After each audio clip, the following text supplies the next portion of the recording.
Assalamualaikum warahmatullahi wabarakatuh. Kami dari kelompok 8 ingin menjelaskan tentang accounting changes and error analysis. Perkenalkan, saya Marcel Salsabila, NPM 0025. Nama saya Maya Nurmayanti, NPM 19106310 326. Saya Intan Dina Syifa, NPM 1910631030095. Di dalam video ini, kami akan membahas tentang accounting changes and error analysis. Dalam penyusunan laporan keuangan, tentunya ada beberapa standar yang harus dipenuhi oleh perusahaan. Nah, standar ini juga mengatur bagaimana cara pengungkapan laporan keuangan apabila terjadi perubahan kebijakan akuntansi dan juga apabila terjadi kesalahan dalam penginputan informasi akuntansi.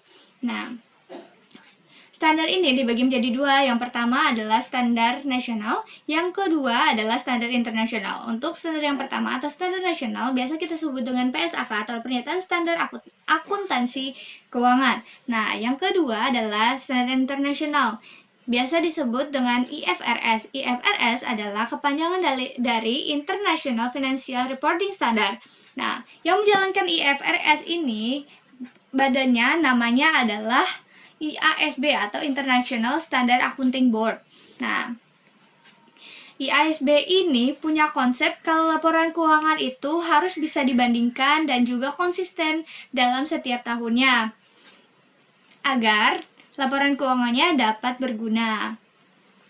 Nah, IASB ini memperbolehkan perusahaan untuk mengubah kebijakan akuntansinya apabila yang pertama disyaratkan oleh IFRS dan yang kedua apabila laporan keuangannya menunjukkan hasil yang sebenarnya dan juga laporan keuangannya lebih relevan. Seperti itu. IASB sudah membentuk pelaporan untuk perubahan akuntansi. Nah, perubahan akuntansi sendiri ini ada yang termasuk dalam perubahan kebijakan akuntansi dan juga ada yang bukan.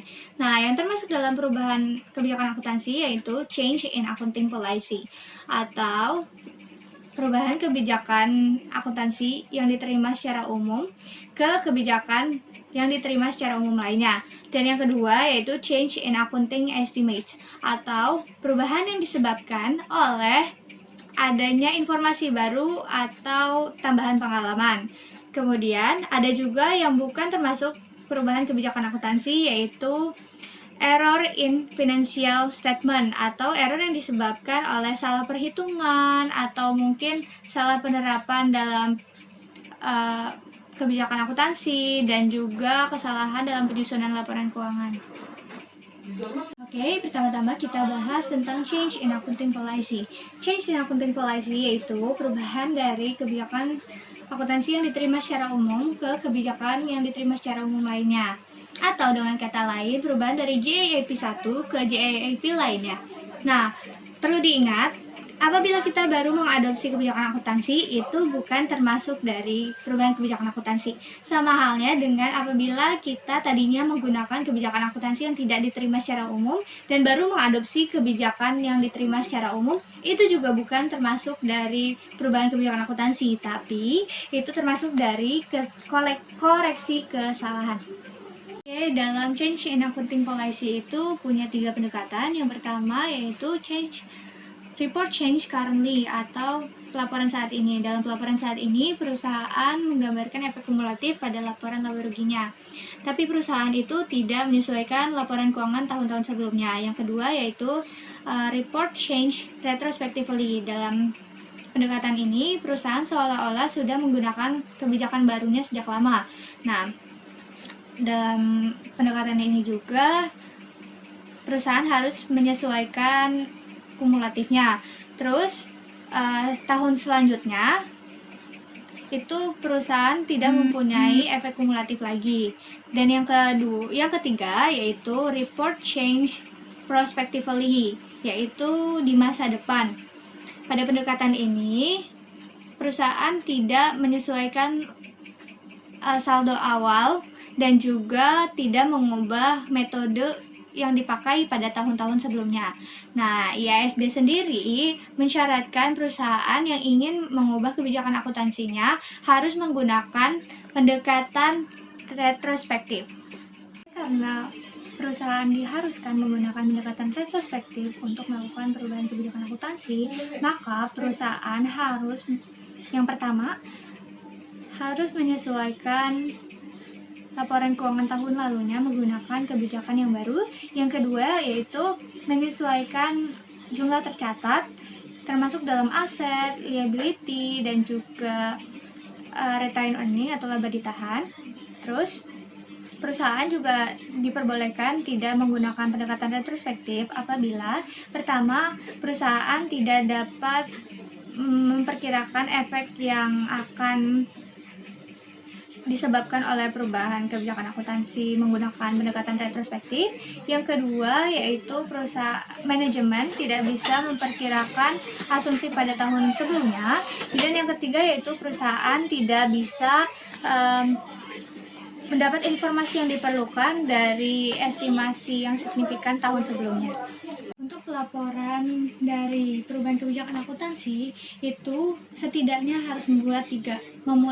Yang pertama yaitu menjelaskan tentang kebijakan akuntansi yang diubah. Yang kedua yaitu alasan kenapa kebijakan tersebut diubah. Yang ketiga yaitu jumlah yang disesuaikan yang berupa item yang terpengaruh, kemudian dasar didapatkannya laba tersebut, kemudian penyesuaian yang berhubungan dengan periode tahun lalu. Oke, langsung aja ke pembahasan contoh soal. Di sini ada contoh soal. Johnson SA telah memperhitungkan pendapatannya dari kontrak konsumsi jangka panjang dengan menggunakan metode pemulihan biaya atau zero profit. Pada tahun 2019, sebagai hasil dari penerapan standar pendapatan baru, perusahaan mengubahnya untuk mengakui pendapatan dari waktu ke waktu atau persentase penyelesaian. Manajemen percaya bahwa pendekatan ini memberikan ukuran yang lebih tepat dari pendapatan yang diperoleh. Untuk tujuan perpajakan, perusahaan menggunakan metode pemulihan biaya dan berencana untuk terus melakukannya di masa yang akan datang. Kemudian di sini juga ada asumsi pajaknya sebesar 40%. Dapat dilihat berikut adalah perbedaan laporan laba rugi menggunakan cost recovery method atau metode pemulihan biaya dan juga percentage of completion method atau persentase penyelesaian. Nah, jika sudah diketahui selisihnya berapa, kita tinggal cari aja. Jadi di sini ada period to 2018 atau sebelum tahun 2018 yaitu 2017. Kita cari jika menggunakan persentase penyelesaian berapa, kemudian menurut pemulihan biaya berapa, kemudian nanti tinggal dicari selisihnya berapa. Kan di situ 600.000 dikurang 400.000 sama dengan 200.000, itu selisihnya. Dari selisih tersebut dicari pajaknya kan tadi asumsinya 40%, jadi 200.000 dikali 40 dibagi 100 hasilnya 80.000. Kemudian dari situ bisa didapat pendapatan bersihnya.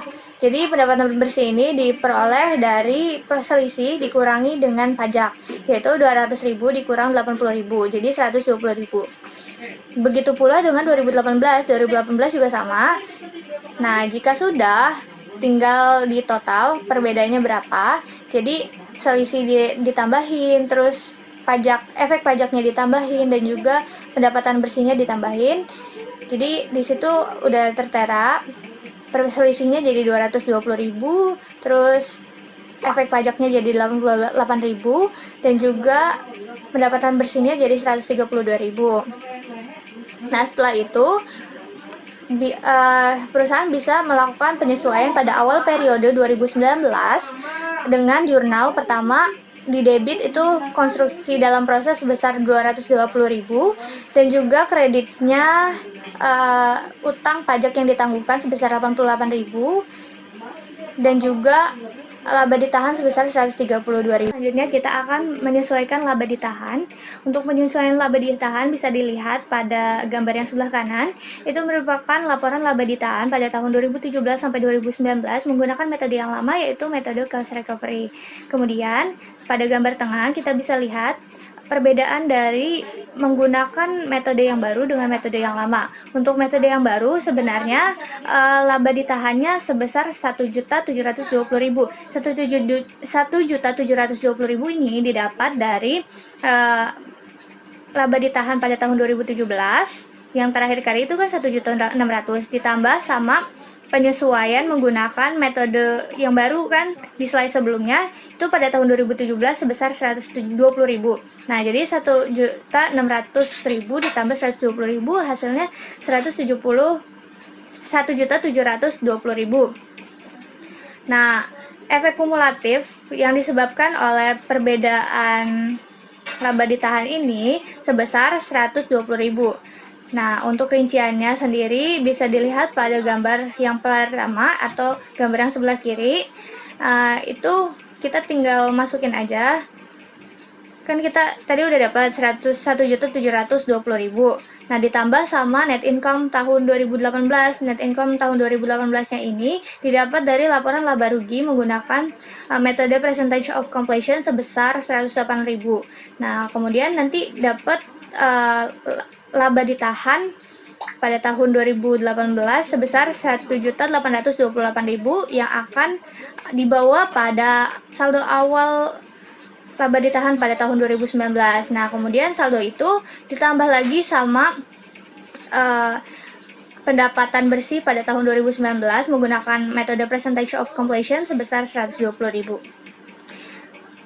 Oke, di sini kita selanjut aja ke reporting a change in policy. Nah, di proses pelaporan ini bisa dilihat di sebelah kanan itu merupakan laporan laba rugi setelah adanya perubahan kebijakan akuntansi. Jadi laporan laba ruginya sudah menggunakan metode baru yaitu metode percentage of completion. Nah, buat catatannya sendiri bisa berisi sebagai berikut. Perubahan metode akuntansi untuk kontrak jangka panjang. Perusahaan telah memperhitungkan pendapatan dan biaya untuk kontrak konstruksi jangka panjang dengan metode presentase penyelesaian atau overtime pada tahun 2019. Sedangkan pada tahun-tahun sebelumnya, pendapatan dan biaya ditentukan dengan metode pemulihan biaya atau point in time. Metode baru akuntansi untuk kontrak jangka panjang diadopsi untuk mengakui bla bla bla bla, itu alasannya ya. Dan laporan keuangan tahun-tahun sebelumnya telah disajikan kembali untuk menerapkan metode baru secara retrospektif. Untuk tujuan pajak, metode pemulihan biaya tetap dilanjutkan. Pengaruh perubahan akuntansi terhadap pendapatan tahun 2019 yaitu meningkat sebesar 6.000 setelah pajak terkait dengan pendapatan tahun 2018 seperti yang dilaporkan sebelumnya adalah peningkatan 12.000 setelah pajak terkait.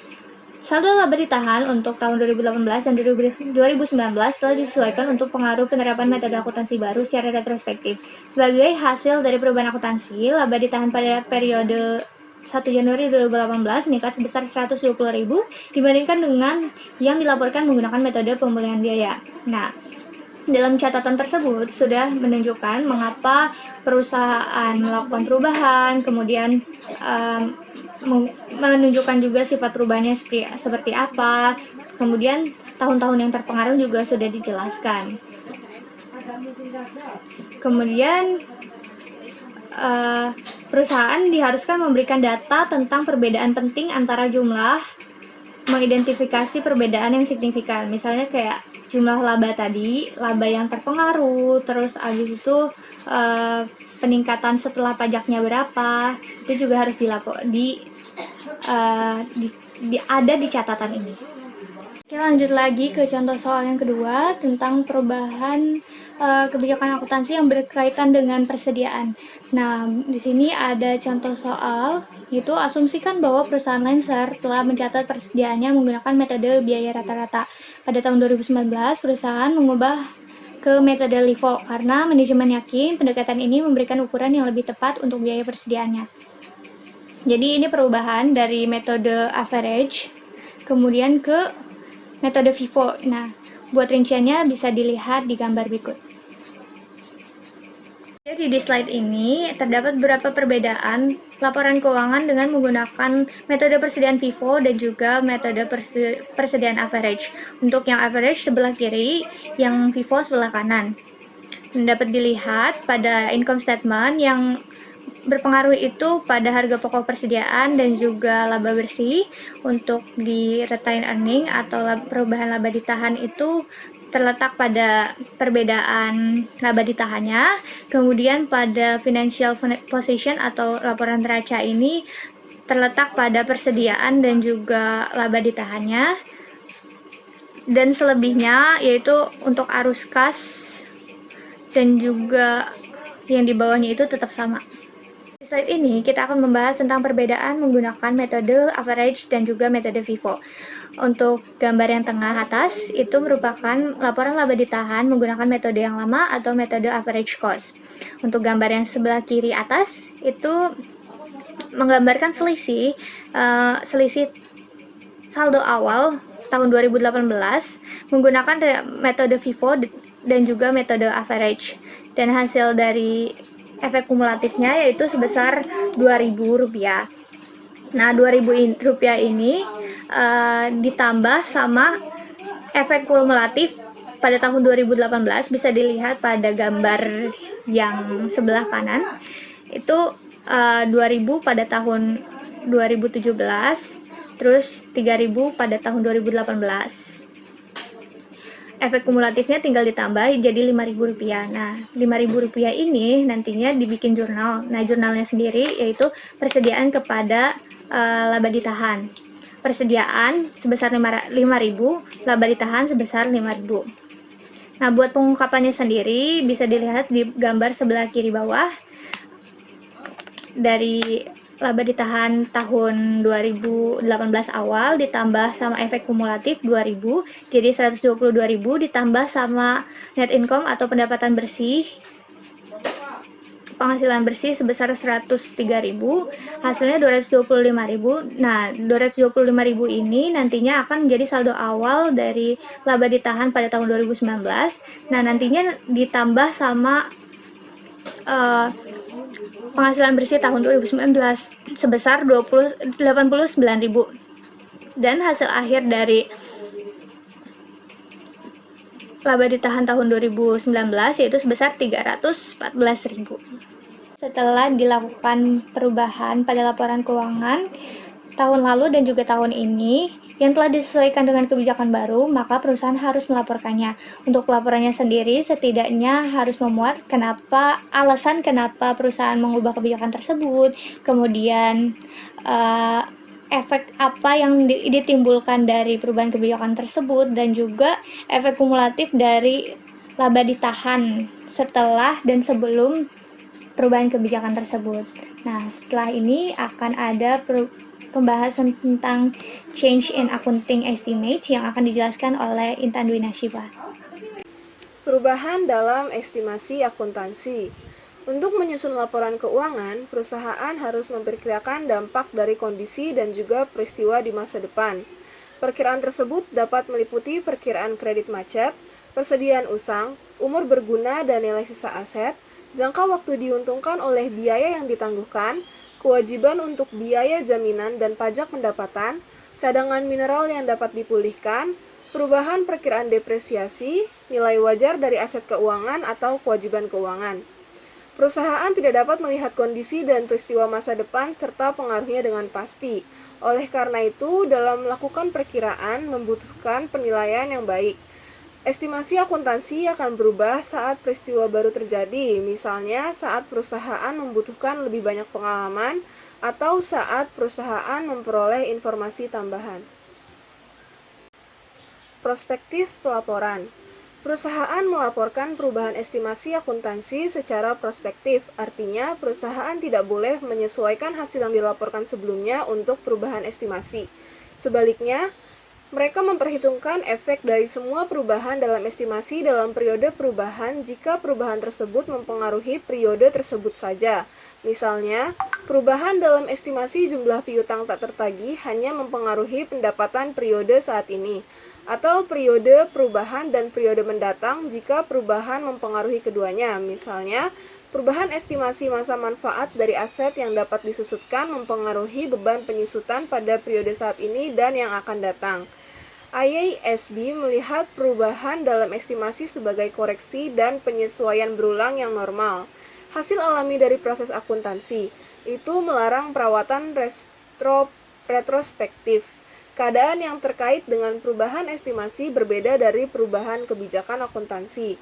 Jika perusahaan melaporkan perubahan estimasi secara retrospektif, penyesuaian terus-menerus dari pendapatan tahun sebelumnya akan terjadi. Tampaknya pantas untuk menerima pendapatan bahwa karena ada kondisi atau keadaan baru, revisi itu cocok dengan situasi baru, bukan yang lama.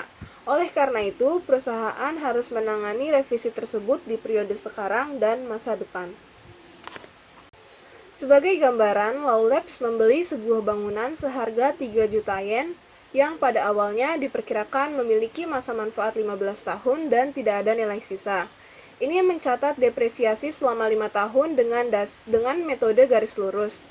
Pada tanggal 1 Januari 2019, Law Labs merevisi perkiraan masa manfaat. Sekarang aset tersebut dianggap memiliki umur total 25 tahun. Ilustrasi di bawah ini menunjukkan akun-akun pada awal tahun ke-6. Jadi, pada awal tahun ke-6, Law Labs mencatat dengan cara mencatat nilai bangunan sebesar 3 juta yen dikurangi dengan akumulasi depresiasi bangunan selama 5 tahun, yaitu 5 kali 200 yen sebesar 1 juta yen, lalu sehingga menghasilkan nilai buku dari bangunannya sebesar 2 juta yen. Lalu pada tahun 2019, karena perkiraan masa manfaat dari bangunan ini semakin panjang menjadi 25 tahun, maka nilai depresiasinya berubah menjadi 100.000 yen. Nah, 100.000 yen ini dihitung dengan cara membagi antara book value of asset dibagi dengan sisa nilai manfaat, sama dengan 2 juta yen dibagi 25 tahun dikurang 5 tahun, yaitu hasilnya 100.000 yen. Contoh lainnya yaitu perubahan metode depresiasi serta amortisasi atau depresi. Karena perusahaan mengubah metode penyusutan berdasarkan perubahan estimasi tentang manfaat masa depan dari aset jangka panjang, tidak mungkin untuk memisahkan pengaruh kebijakan akuntansi dari yang diestimasi. Akibatnya, perusahaan memperhitungkan perubahan metode penyusutan sebagai perubahan estimasi. Jenis-jenis kesalahan akuntansi. Secara umum, kesalahan akuntansi meliputi jenis-jenis berikut ini. Yang pertama, perubahan dari kebijakan akuntansi yang tidak diterima secara umum menjadi kebijakan akuntansi yang dapat diterima. Alasannya adalah bahwa perusahaan salah menyajikan periode sebelumnya karena penerapan kebijakan akuntansi yang tidak tepat. Misalnya, perusahaan dapat mengubah akuntansi kas, pajak penghasilan menjadi basis akrual. Yang kedua, kesalahan matematis, seperti salah menjumlahkan lembar hitungan persediaan saat menghitung nilai persediaan. Yang ketiga, perubahan estimasi yang terjadi karena perusahaan tidak menyusun estimasi dengan baik. Misalnya, perusahaan mungkin telah menerapkan tingkat depresiasi yang jelas-jelas tidak realistis. Yang keempat yaitu pengawasan, seperti kegagalan untuk menambah atau menunda pengeluaran dan pendapatan tertentu pada akhir periode. Yang kelima, penyalahgunaan fakta, seperti kegagalan menggunakan nilai sisa dalam menghitung dasar penyusutan dengan menggunakan metode garis lurus. Yang keenam, klasifikasi yang salah dari biaya yang dicatat sebagai pengeluaran dan bukan sebagai aset dan sebaliknya. Kesalahan akuntansi terjadi karena berbagai alasan. Berikut 11 penyebab utama terjadinya kesalahan akuntansi yang mendorong pernyataan ulang. Pertama, pengakuan biaya, yaitu mencatat biaya dalam periode yang salah atau jumlah yang salah. Yang kedua yaitu pengakuan pendapatan. Akuntansi pendapatan improper termasuk contoh di mana pendapatan diakui secara tidak benar, pendapatan yang dipertanyakan diakui atau sejumlah kesalahan terkait lainnya yang menyebabkan pendapatan yang salah dilaporkan. Yang ketiga, kesalahan klasifikasi. Kesalahan klasifikasi item akuntansi yang signifikan pada laporan posisi keuangan, laporan laba rugi atau laporan arus kas, termasuk penyajian kembali karena kesalahan klasifikasi akun lancar atau tidak lancar atau yang mempengaruhi arus kas dari operasi. Yang keempat, ekuitas akuntansi tidak tepat lainnya untuk EPS, saham terbatas, waran, dan instrumen ekuitas lainnya. Lalu yang kelima ada cadangan atau kontingensi kesalahan yang melibatkan piutang tak tertagih, tunjangan pajak pendapatan cadangan inventaris, dan kontingensi kerugian. Yang keenam yaitu aset jangka panjang penurunan nilai aset tetap, niat baik, atau item terkait lainnya. Yang ketujuh yaitu pajak kesalahan yang melibatkan koreksi ketentuan pajak koreksi ketentuan pajak, perlakuan yang tidak tepat atas kewajiban pajak, dan hal terkait pajak lainnya. Yang kedelapan, ekuitas pendapatan komprehensif lain.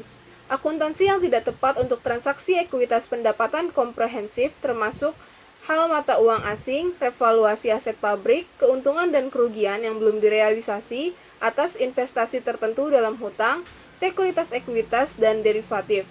Yang kesembilan yaitu persediaan penilaian. Biaya persediaan, masalah kuantitas, dan biaya penyesuaian penjualan. Yang ke-10 yaitu ekuitas opsi saham. Akuntansi yang tidak tepat untuk opsi saham karyawan. Yang terakhir yaitu lainnya penyajian kembali, apapun yang tidak tercakup dalam kategori yang tercantum, termasuk yang terkait dengan akuntansi yang tidak tepat untuk akuisisi atau merger. Analisis kesalahan. 1. Kesalahan laporan posisi keuangan. Kesalahan laporan posisi keuangan hanya akan memengaruhi penyajian akun aset, liabilities, atau ekuitas. Pada saat kesalahan ditemukan, perusahaan mereklasifikasi pos terkait ke posisi yang tepat.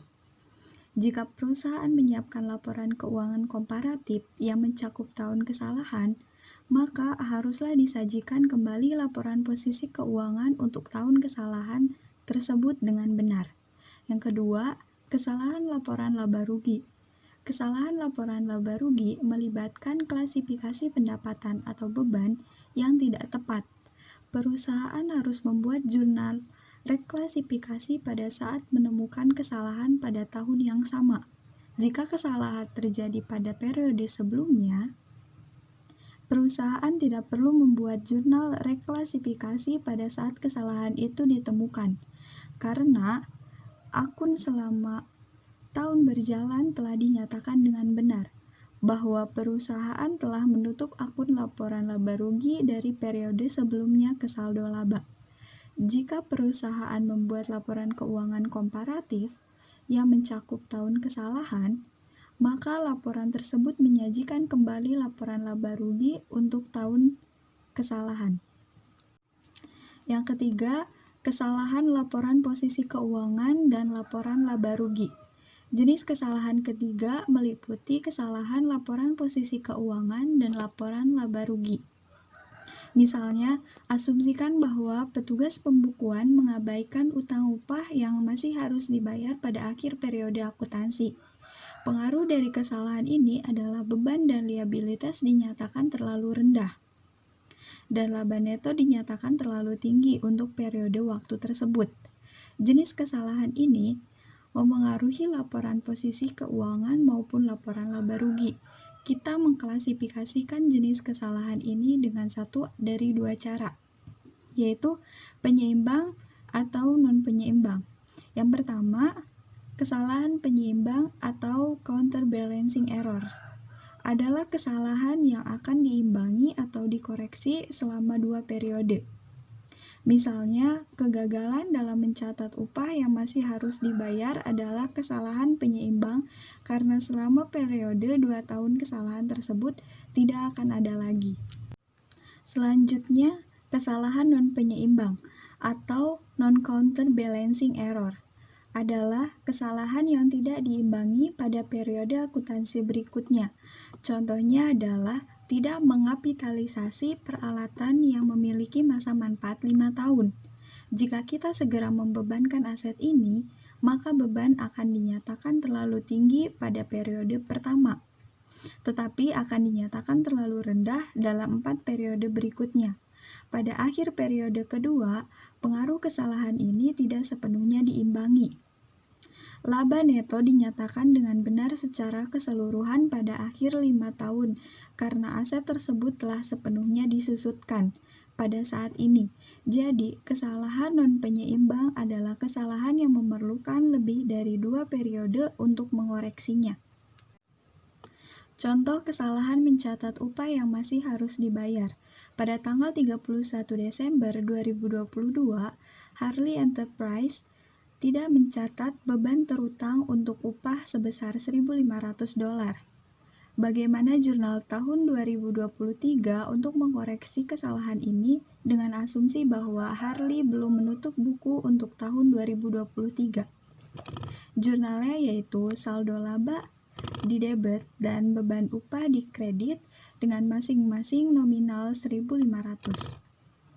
Alasan untuk jurnal ini adalah sebagai berikut. 1. Ketika Harley membayar upah yang masih harus dibayar tahun 2022, pada tahun 2023, hal itu membuat debit tambahan sebesar 1.500 untuk beban upah tahun 2023. Yang kedua, beban upah 2023 dinyatakan terlalu tinggi sebesar 1.500. Yang ketiga, oleh karena perusahaan tidak mencatat upah yang masih harus dibayar tahun 2022 sebagai beban upah pada tahun 2022, maka laba neto untuk tahun 2022 dinyatakan terlalu tinggi sebesar 1.500. Yang keempat, oleh karena laba neto tahun 2022 dinyatakan terlalu tinggi sebesar 1.500, maka akun saldo laba dinyatakan terlalu tinggi sebesar 1.500 karena laba neto ditutup ke saldo laba. Jika Harley telah menutup pembukuannya pada tahun 2023, maka tidak ada jurnal yang dibuat karena kesalahan tersebut telah diimbangi. Contoh kesalahan mencatat penyusutan.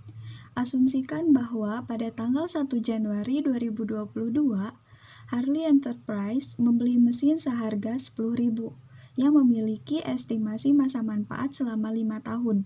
Akuntan secara tidak benar membebankan mesin ini pada tahun 2022, tetapi menemukan kesalahannya pada tahun 2023.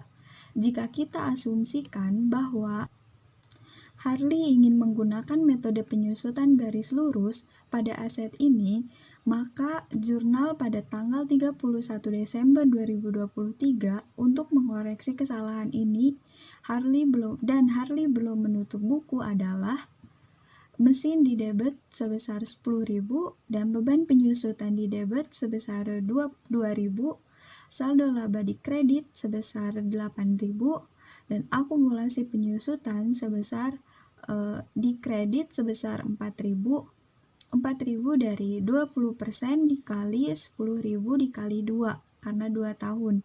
Nah, untuk perhitungan saldo laba, yaitu beban yang dinyatakan terlalu tinggi pada tahun 2022, yaitu 10.000. Penyusutan yang benar untuk tahun 2022, yaitu 20% dikali 10.000, jadi 2.000.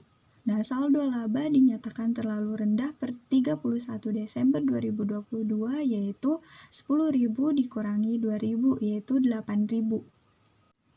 Jika Harley telah menutup buku untuk tahun 2023, maka jurnalnya adalah mesin di debit sebesar 10.000, saldo laba di kredit sebesar 6.000, dan akumulasi penyusutan di kredit sebesar 4.000.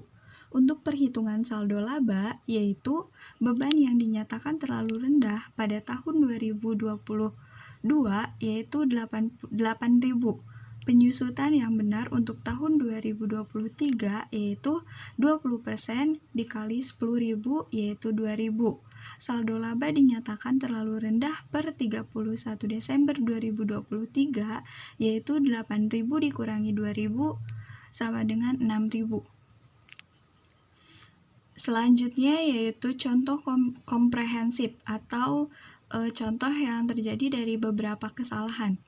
Dalam beberapa keadaan, kombinasi kesalahan terjadi. Oleh karena itu, perusahaan perlu menyiapkan kertas kerja untuk memudahkan analisis. Masalah berikut menunjukkan penggunaan kertas kerja. Mekanisme pembuatan kertas kerja harus jelas dilihat dari format solusinya. Contoh, laporan laba rugi Hudson Company untuk tahun yang berakhir 31 Desember 2021, 2022, dan 2023 menunjukkan laba neto sebagai berikut. 2021 17.400, 2022 20.200, 2023 11.300. Pemeriksaan atas catatan akuntansi untuk tahun-tahun ini menunjukkan bahwa Hudson Company melakukan beberapa kesalahan dalam menyajikan jumlah laba neto yang dilaporkan, yaitu 1. Perusahaan secara konsisten menghilangkan catatan upah yang diterima pekerja, tetapi tidak dibayar pada tanggal 31 Desember. Jumlah yang dihilangkan adalah 31 Desember 2021, 1000, 31 Desember 2022, 1400, dan 31 Desember 2023, 1600. Jumlah ini dicatat sebagai beban ketika dibayarkan pada tahun berikutnya, yaitu ketika upah diterima pekerja. Yang kedua, perusahaan menyajikan terlalu tinggi persediaan barang dagangan pada tanggal 31 Desember 2021 sebesar 1.900 karena kesalahan penjumlahan ke samping dan ke bawah pada kertas kerja persediaan. Yang ketiga, pada tanggal 31 Desember 2022, Hudson menerbitkan asuransi yang belum jatuh tempo sebesar 1.200 yang berlaku pada tahun 2023. Nomor 4, perusahaan tidak mencatat piutang bunga sebesar 240 pada tanggal 31 Desember 2022. Yang terakhir, pada tanggal 2 Januari 2022, Hudson menjual peralatan dengan biaya perolehan sebesar 3.900 sehingga 1.800. Pada tanggal penjualan, akumulasi penyusutan peralatan tersebut sebesar 2.400. Perusahaan mencatat kas yang diterima sebagai pendapatan lain-lain pada tahun 2022. Selain itu, perusahaan tetap mencatat penyusutan untuk peralatan ini pada tahun 2022 dan 2023 dengan tarif 10% dari biaya perolehan. Langkah pertama dalam membuat kertas kerja adalah menyiapkan daftar yang menunjukkan jumlah laba neto yang dikoreksi untuk tahun yang berakhir pada tanggal 31 Desember 2021, 2022, dan 2023. Setiap koreksi dari jumlah yang dilaporkan sebelumnya diberi label dengan jelas. Langkah selanjutnya adalah menunjukkan laporan posisi keuangan yang terpengaruh pada tanggal 31 Desember 2023. Dengan asumsi bahwa Hudson Company tidak menutup pembukuan, maka jurnal koreksi pada tanggal 31 Desember 2023 adalah di debit saldo laba dan di kredit beban upah masing-masing 1.400. Jurnal ini untuk mengkoreksi beban yang tidak tepat atas beban upah tahun 2023. Selanjutnya, beban upah di debit dan utang upah di kredit masing-masing dengan nominal 1.600. Jurnal ini untuk mencatat beban upah yang tidak tepat pada tahun 2023. Selanjutnya, beban asuransi di debit dan saldo laba di kredit masing-masing 1.200. Jurnal ini untuk mencatat beban asuransi yang tepat pada tahun 2023. Selanjutnya, pendapatan bunga di debit dan saldo laba di kredit masing-masing 2.240. Jurnal ini untuk mengkoreksi kredit yang tidak tepat ke pendapatan bunga tahun 2023. Selanjutnya, saldo laba di debit sebesar 1.500, akumulasi penyusutan di debit sebesar 2.400, dan mesin di kredit sebesar 3.900. Jurnal ini untuk mencatat penghapusan mesin pada tahun 2022 dan penyesuaian saldo laba. Selanjutnya, akumulasi penyusutan di debit sebesar 780, beban penyusutan di kredit sebesar 390, dan saldo laba di kredit sebesar 390. Jurnal ini untuk mengkoreksi pembebanan yang tidak tepat atas beban penyusutan pada tahun 2022 dan 2023. Setelah membuat jurnal koreksi, lalu selanjutnya membuat kertas kerja. Kertas kerja terdiri dari keterangan yang hanya menunjukkan akun yang dikoreksi. Di kertas kerja juga terdapat analisis lembar kerja perubahan laba neto. pada tahun 2021, 2022, 2023 dan koreksi laporan posisi keuangan pada tanggal 31 Desember 2023.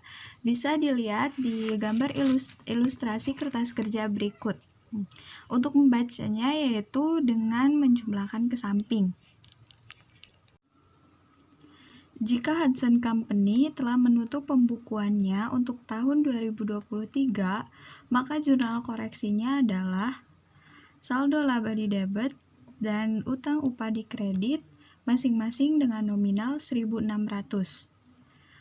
Jurnal ini untuk mencatat beban upah yang tepat untuk tahun 2023. Selanjutnya, saldo laba di debit sebesar 1.500 dan akumulasi penyusutan di debit sebesar 2.400 dan mesin atau peralatan di kredit sebesar 3.900. Jurnal ini untuk mencatat penghapusan mesin pada tahun 2022 dan penyesuaian saldo laba. Selanjutnya, akumulasi penyusutan di debit sebesar 780 dan saldo laba di kredit sebesar 780.